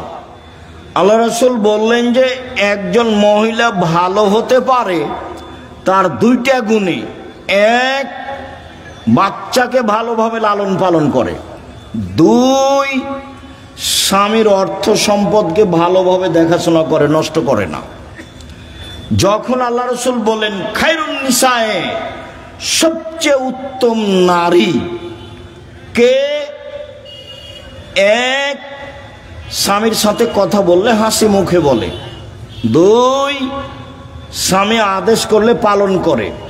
তিন, স্বামী যখন বাড়িতে থাকে না তখন নিজেকে হেফাজতে রাখে আর স্বামীর অর্থ সম্পদ হেফাজতে রাখে।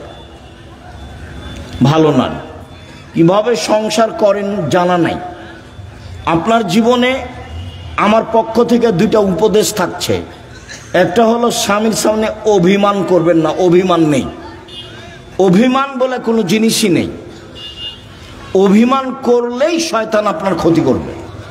অভিমান কি? অভিমান আমাকে স্বপ্নপুরী দেখাতে নিয়ে গেল না। অভিমান কি? নাটোরের রাজবাড়িটা আমাকে একদিন দেখতে নিয়ে গেল না। অভিমান কি? এই কুরবানিতে একটা শাড়ি দিল না। এগুলো হলো অভিমান। অভিমান করলেই শয়তান সুযোগ পায়। আর যদি আপনি বলতে শিখেন যেভাবে আপনি রাখবেন আমি সেভাবেই খুশি, মোটা কাপড়ে আপনি খুশি তো আমি খুশি, চিকন কাপড়ে আপনি খুশি তো আমি খুশি, আমার পক্ষ থেকে প্রতিবাদ নেই, অভিমানও নেই, তো শয়তান কি করবে তাহলে? তো শয়তান মুখ বন্ধ করে সরে যাবে। আর যদি খালি অভিমান করেন আর যদি পূর্ণ না করে থাকে তাহলে সারা রাত শয়তান আপনাকে বলবে হলো হলো 3 মাস আগে একটা কথা বলেছিলি সেটাও মানেনি, গত রমজানে একটা শাড়ি চেয়েছিলি সেটাও মানেনি, হলো তোকে তোর কোনো কথাই মানবে না। তখন ঘুম থেকে উঠেও বলে যে তোর সংসারই করবো না, যা তুই আমাকে বাদ দে, তুই সংসারই করবো না, এখনই ছেড়ে দে, এখনই ছেড়ে দে, আমি তোর সংসার করব না। তখন এ নিরুপায় হয়ে বলে যে যা তাহলে করবি না তো কি করবো, আর 1 তালাক 2 তালাক 3 তালাক যা।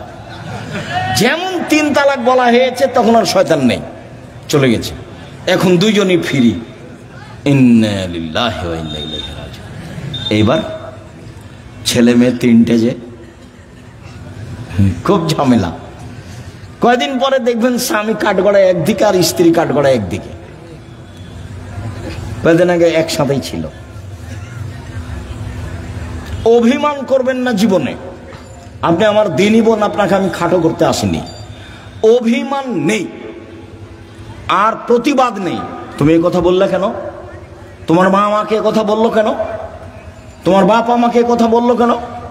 তুমি তোমার মায়ের কথা আমি শুনতে এসেছি? এরকম কোনো কথা চলবে না।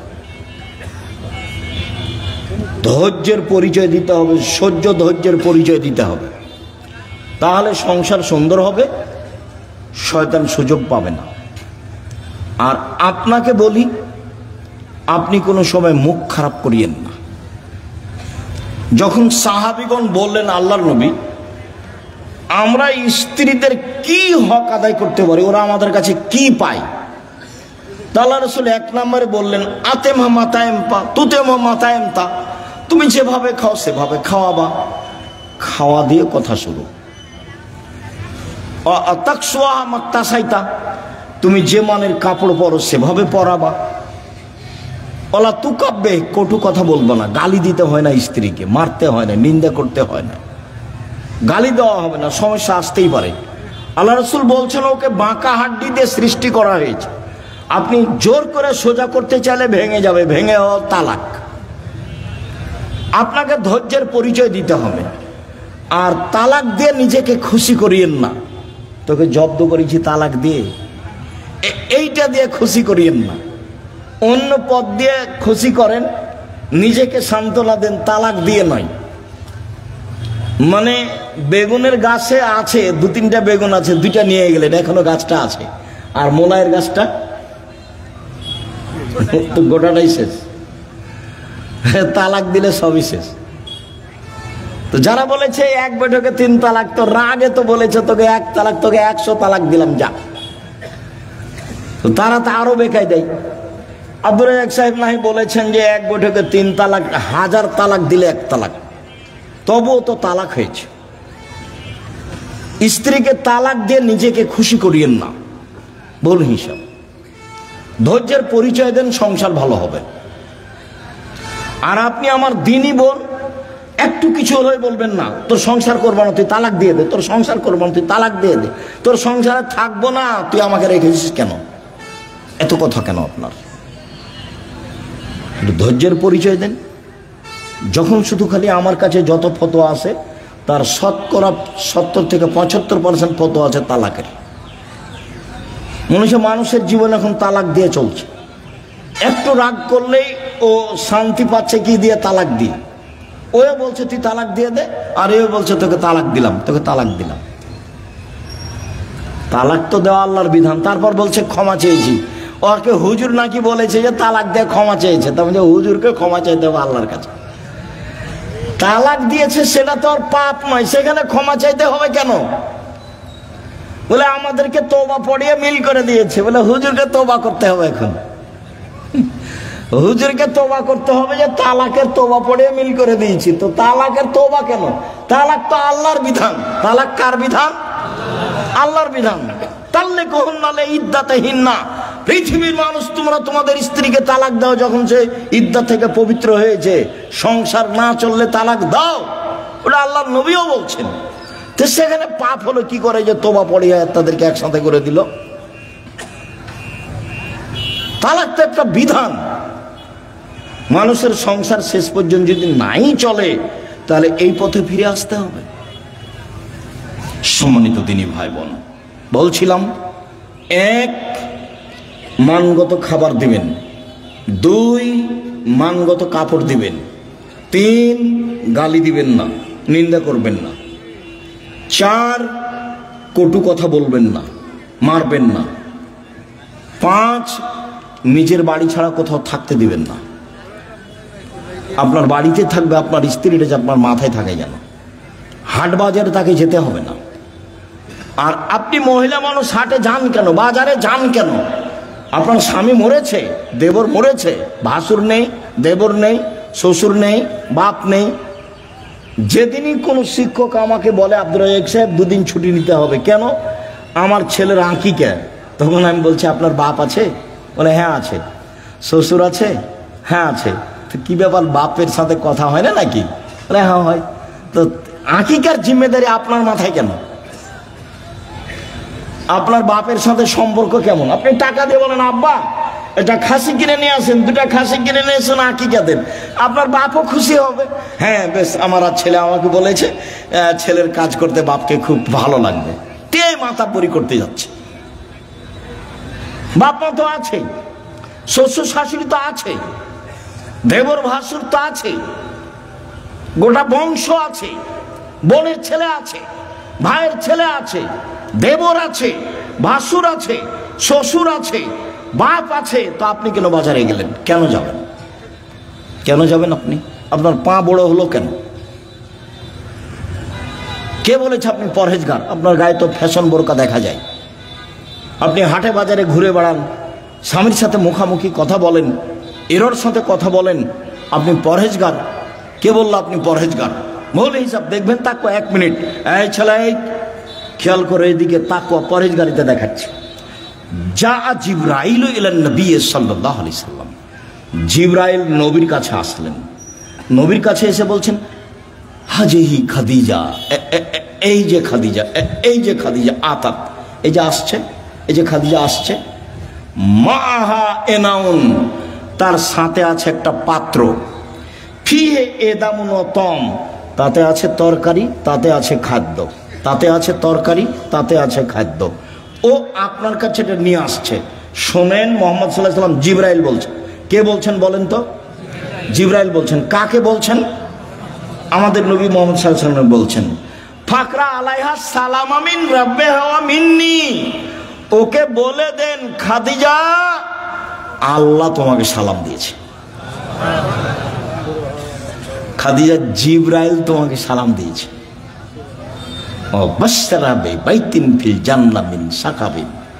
আর বলে দেন খাদিজা, তোমার জন্য জান্নাতে একটা ঘর বানানো হয়েছে হীরা মুক্তা মানিক্য দিয়ে, লা সাখাবা ফিহে ওয়ালা নাসাবা, সেখানে নেই কোনো হইচই, নেই কোনো কষ্ট ক্লেশ ক্লান্তি, সেখানে নেই কোনো হইচই হই হুল্লাড়, সেখানে নেই কোনো কষ্ট ক্লেশ দুঃখ দুর্দশা, কিছু নেই।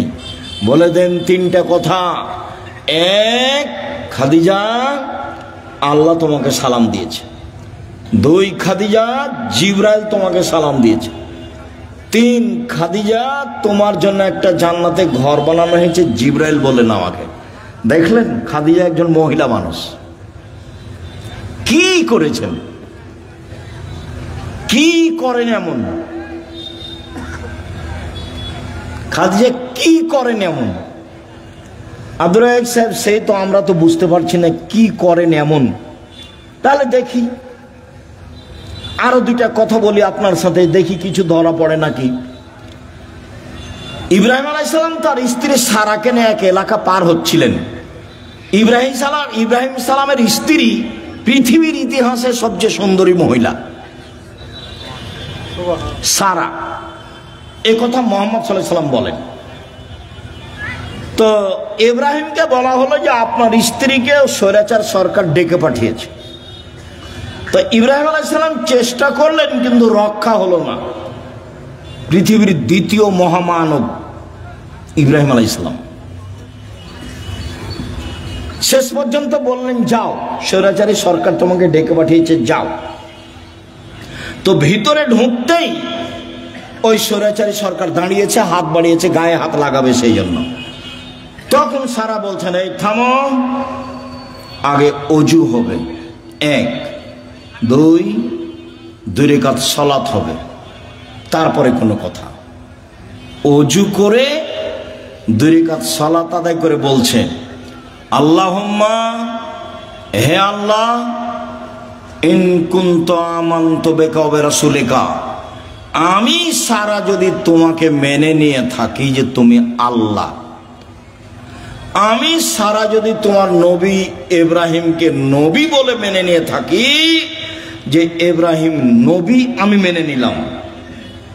3, আমার জিন্দেগিতে যদি আমি আমার লজ্জা স্থানকে আমার স্বামী ছাড়া কাউকে ব্যবহার করতে না দিয়ে থাকি, এই কথা 3টা যদি আমার সত্য হয়ে থাকে, নির্জনে এই স্বৈরাচারী শাসক যেন আমার গায়ে হাত লাগাতে না পারে। কথা শেষই হয়নি, উল্টে পড়ে গেছে ও। দেখলেন না ইমানের দাবি কেমন? পারবেন? হাটে বাজারে হ্যাঁ করে হাঁটছেন না, ঘুরে বেড়াচ্ছেন, কি দিয়ে হবে? বাড়িতে যাবেন, টিভি চলছে, স্বামী তো কেমন আপনি ভালো জানেন। আপনার স্বামীকে আমি খাটো করে কষ্ট আপনাকে দিতে চাই না, তবে আপনার স্বামী কাপুরুষ আমার কাছে ধরা পড়ে, এটা ঠিক।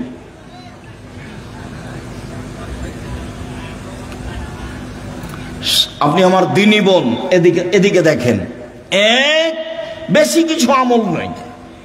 এক, আমি নবীকে মেনে নিয়েছি, আমাদের নবী মুহাম্মদ সাল্লাল্লাহু আলাইহি ওয়াসাল্লাম আমরা মেনে নিয়েছি, আমাদের নবীকে মুহাম্মদ সাল্লাল্লাহু আলাইহি ওয়াসাল্লাম আমরা মেনে নিয়েছি। দুই, আল্লাহকে মেনে নিয়েছি যে তুমি আছো, সবকিছু করতে পারো, তুমি আজিজ, এ তো মেনে নিয়েছি। তিন, জিন্দেগিতে জেনা করিনি, এইটা আমাকে দিতে হবে, দিয়ে দাও। আল্লাহ বলেন ঠিক আছে দিব। ও মানুষ, আমি মানুষ নাই, ও পারে, আমি পারি না, তাকে দেয় আল্লাহ, আমাকে কেন দেয় না? দিবেই তো, দিতে হবে। আমি যেটা চাচ্ছি সেটা আল্লাহকে কি করতে হবে? দিতেই হবে। দেরি হলেও দিতে হবে, দিতেই হবে। আমি মানুষ, আমি অধিকার রাখি। আমি পাপী হলে কি হবে? আমি তো বলছি আমি গুনাহগার, তুমি আমাকে ক্ষমা করো, এটা আমাকে দিয়ে দাও। আমি তো বলছি, আমি তো মানুষের কাছে চাইনি, ধর্ণা ধরে বলিনি যে এই করেন সেই করে দেন, তুই আপনি কত ভালো মানুষ, আপনি অমুককে দিয়েছেন, এ তো আমি কাউকে বলতে চাইনি, আপনাকে বলছি, তোমাকে বলছি, করে দাও। এদিকে দেখেন, হাজেরা বলছেন যে ইব্রাহিম আলাইহিস সালাম আমাকে কাবা ঘরের পাশে রেখে চলে যাচ্ছে, তা আমি পিছে পিছে হাঁটছি আর বলছি, আইনা তাজহাবা ইব্রাহিম, ইব্রাহিম আপনি কোথায় যাচ্ছেন? আইনা তাজহাবা ইব্রাহিম, ইব্রাহিম আপনি কোথায় যাচ্ছেন? অর্থাৎ রকুন বিহাজালদি লাইসা ফি ইনশাআল্লাহ শাই, আপনি আমাকে এমন একটা উপত্যকায় ছেড়ে যাচ্ছেন যেখানে মানুষজন তো নেই, নেই পশু প্রাণী, ঘাস পাতাও নেই, কিছুই নেই, আপনি আমাকে কিছু বলবেন না? এরকম নির্জন মরুভূমিতে রেখে যাচ্ছেন, না কথা বলছেন না, যেতেই আছেন। তো স্ত্রীও পিছে পিছে হাঁটছেন। এক পর্যায়ে বলছেন, আল্লাহ আমারাকা, আল্লাহ কি আপনাকে এইভাবে চলে যেতে বলেছেন? আপনি আমাকে কিছু না বলেই যাবেন? আর আপনি আমাকে তো বলবেন যে হাজেরা থাকো, কোনো সমস্যা নেই, 2 বছর 5 বছর পরে আসবো, দেখা হবে, কিছু তো সান্ত্বনামূলক বলবেন, কিছু না বলে চলে যাচ্ছেন। আল্লাহ কি আপনাকে চলে যেতে বলেছেন? তখন ইব্রাহিম আলাইহিস সালাম বলছেন, নাম, হ্যাঁ চলে যেতে বলেছেন। তখন তিনি বলছেন, ফালাই সাইয়্যিদুল্লাহ তাআলা, ঠিক আছে, আল্লাহ আমাকে ধ্বংস করবেন না। ধ্বংস করবেন না মানে উনি কি খেয়ে থাকবেন? আরে কয়েকশো কিলোমিটারের মধ্যে কোনো মানুষ নেই, দোকানপাট নেই, গাছপালা নেই, ঘাস পাতা নেই, কোনো কিছু নেই, তার আল্লাহর উপরে কত ভরসা। বলছে ঠিক আছে, তাহলে আল্লাহ আমাকে ধ্বংস করবেন না। তো ঘুরে এসে বাচ্চা দেখছেন, কি যে অবস্থা ছেলের, ব্যাগে যা পানি ছিল তা তো শেষ হয়েছে। কি যে হয়, সাফা পাহাড়ে উঠলেন, কোথাও পানির পথ নেই, দৌড়িয়ে নেমে মারোয়াতে গেলেন, কোনো পথ নেই। আবার বাচ্চা দেখতে আসলেন, 1 বার 2 বার 3 বার 4 বার 5 বার 6 বার 7 বার। এবার বাচ্চার দিকে আসছেন, ভাবছেন বাচ্চা মনে হয় মারাই যাবে, বুখারীর হাদিসে এভাবে এসেছে। হঠাৎ বলছে, কি চান? কে? আমার পানির প্রয়োজন। ঠিক আছে, পানির প্রয়োজন বলতেই জিবরাইল বাচ্চার পাশে, জিবরাইল নিজের পা দিয়ে আঘাত করলেন। বাচ্চার পায়ে আঘাত হয়েছে কথা মিথ্যে, বাচ্চার পায়ে জমজম চালু হয়েছে কথা মিথ্যে। জিবরাইল নিজে পায়ের আঘাত করতে পানি একবারে জোরে ফুটে বের হতে লাগলো। তখন হাজেরা পানিগুলি থামাতে লাগলেন। জম জম মানে থামো, উনি বাঁধ দিয়ে পানিগুলো থামাচ্ছেন। আল্লাহ রাসূল বলছেন, যদি হাজেরা পানি না থামাতেন তাহলে জমজমের পানি সারা পৃথিবীতে ছড়িয়ে পড়ত। এভাবে রাসূল সাল্লাল্লাহু আলাইহি ওয়াসাল্লাম বলছেন। আপনি মহিলা মানুষ, নিরাশা হন কেন? আব্দুর রাজ্জাক সাহেব শোনেন, অনেক কথা ছিল আপনার সাথে, তো আপনার সাথে তো কথা বলতে পারি না। তো একটা কথা, সব সময় আপনার কথার মাঝে একটা কথা ফুটে ওঠে যে মহিলারা জান্নাতে যাবেই। 1 5 ওয়াক্ত সালাত, 2 রমজান মাসের সিয়াম রোজা, 3 স্বামীকে মেনে চলা, 4 জেনায় লিপ্ত না হওয়া। তো আমাদের তো এরকম ঘটে গেছে, এখন কি উপায়? চিন্তা করবেন না, চিন্তার কিছু নেই। বুখারী মুসলিমের হাদিস থেকে আপনাকে পরামর্শ দিয়ে আলোচনা শেষ করবো ইনশাআল্লাহ। 1, আপনি আজ থেকে বন্ধ করেন, কোনো ছেলে যদি আপনার সাথে কথা বলতে চায় তাহলে আপনি বলবেন ইন্নী আখাফুল্লাহ, আমি আল্লাহকে ভয় করি। তোমরাকে বলছি, মোবাইলে কোনোদিন আর মেয়ের সাথে কথা বলবা না, বলবো যে আল্লাহকে ভয় করি। খালি যদি আল্লাহকে ভয় করি এই কথা বলো, তো পরকাল তো টিকবেই। পৃথিবীর কোন বিপদ তোমার সামনে এসে তোমাকে ধ্বংস করতে পারবে না। 1 2, জেনা বন্ধ, আজ থেকে বন্ধ। তুমি যদি এই সিদ্ধান্ত নিতে পারো জেনা বন্ধ, যে কোনো বিপদ থেকে বেঁচে যাওয়া। প্রমাণ দিতে পারবা?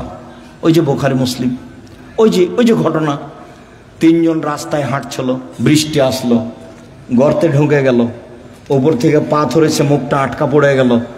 একজন বলল যে বাপ মাকে ভালোবাসি, পাথর সরিয়ে দেন। তা আল্লাহ বললেন দিলাম।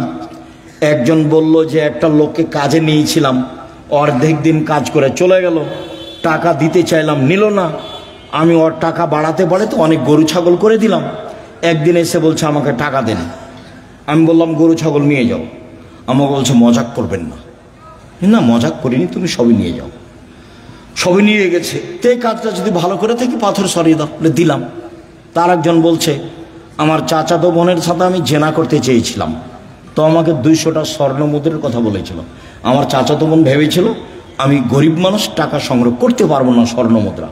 আমি হাড় ভাঙা পরিশ্রম করে লম্বা সময় 200 দিরহাম দেনার জমা করে তাকে দিলাম। আমি জেনায় বসেছি, জেনা করব। তখন আমাকে বলছে দেখ আল্লাহকে ভয় কর, আমাকে অসতী প্রমাণ করিস না। দেখ তুই আল্লাহকে ভয় কর, আমাকে জেনাকারিনী মহিলা হিসাবে গণ্য করিস না, আমাকে অসতী প্রমাণ করিস না। তা আমি অন্যায় করিনি, উঠে গেছি। তো দাও তাহলে পাথর সরিয়ে দাও। তা আল্লাহ বলছেন দিলাম। এ দেখেন, বোঝা গেল না কথা? আর এদিকে আল্লাহ বলছেন অনাহা নাফসা আনিল হাওয়া ফাইনাল জান্নাত হিয়াল মাওয়া। কেউ যদি নিজেকে অশ্লীল কাজ থেকে ঠেকাতে পারে, আমি আল্লাহ তাকে জান্নাতুল মাওয়া দিলাম। আপনি রাতের লম্বা আলোচনা আছে, বক্তব্য রেকর্ডিং আছে, সেখান থেকে নেবেন। আপনাকে নেওয়ার জন্য আন্তরিকভাবে অনুরোধ জানিয়ে কয়েকটি জরুরি কথা, চলাচল বন্ধ করে কথা শুনবেন।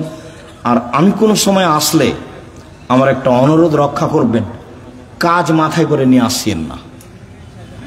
আপনি যখন রাস্তায় হাঁটেন, গল্প করেন, তখন আপনার কাজটাকে আমি ঘৃণা করি, আমাকে ভালো লাগে না। আর আমি আমার কথার উপরে খুব বিশ্বাসী যে আমি কোরআন হাদিসের কথা বলি। আমার জীবনে আমি কোনোদিন রূপক অপ্রয়োজনীয় কথা বলিনি। তো আপনার হেঁটে বেড়াটা, আপনার গল্প করাটা, আপনার চায়ের স্টলে বসে থাকাটা, এটা আমি ঘৃণা করি। কাজে এই সময় আপনি আমাকে কাজ দেখাবেন না। কি করবেন? গিয়ে দোকানে বসে থাকবেন, নাহলে বউয়ের সাথে গিয়ে ঝগড়া লাগাবেন। কি কাজ আছে? আমি তো আপনার এলাকায় থাকি, যে আপনার কাজ আমি খুব ভালোভাবে বুঝি। আর জমি জায়গার চাষ যদি বলেন, তা আমার আব্বা কৃষক মানুষ ছিলেন, আমিও কৃষকতাকে ভালো বুঝি। জমি চাষ করা, কিভাবে ধান উৎপাদন হবে, কিভাবে আমার আব্বাকে আমি দেখেছি। কাজে আপনার কাজকর্ম আমি ভালো জানি। উপার্জনের পথ 4টা। এই ছেলে, উপার্জনের পথ কয়টা? 4টা। 1 দিন মজুরি, সন্ধে টাকা শেষ হবে।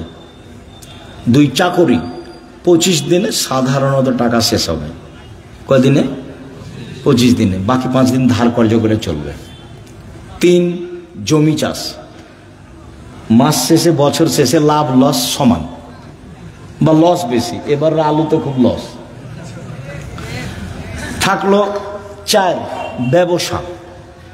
তখন আল্লাহ রাসূল বলছেন, সত্যবাদী বিশ্বস্ত ব্যবসায়ীরা নবীর সাথে থাকবে। তাহাজ্জুদ পড়ে থাকা যায় না। 2টা মেয়ের লালন পালন করলে নবীর সাথে থাকা যাবে, 2টা মেয়ের, 3টে মেয়ের লালন পালন করলে নবীর সাথে থাকা যাবে। একটা সহজ পথ নবীর সাথে থাকার, কি? সত্যবাদী বিশ্বস্ত ব্যবসায়ী। আমি বলিনি এই কথা, এই কথা মুহাম্মদ সাল্লাল্লাহু আলাইহি ওয়াসাল্লাম বলছেন। আত-তাজির আস-সাদিক আল-আমিন এখনো ইয়ামাল কিয়ামা শুহাদা সিদ্দিকুন নবীন ও নবী।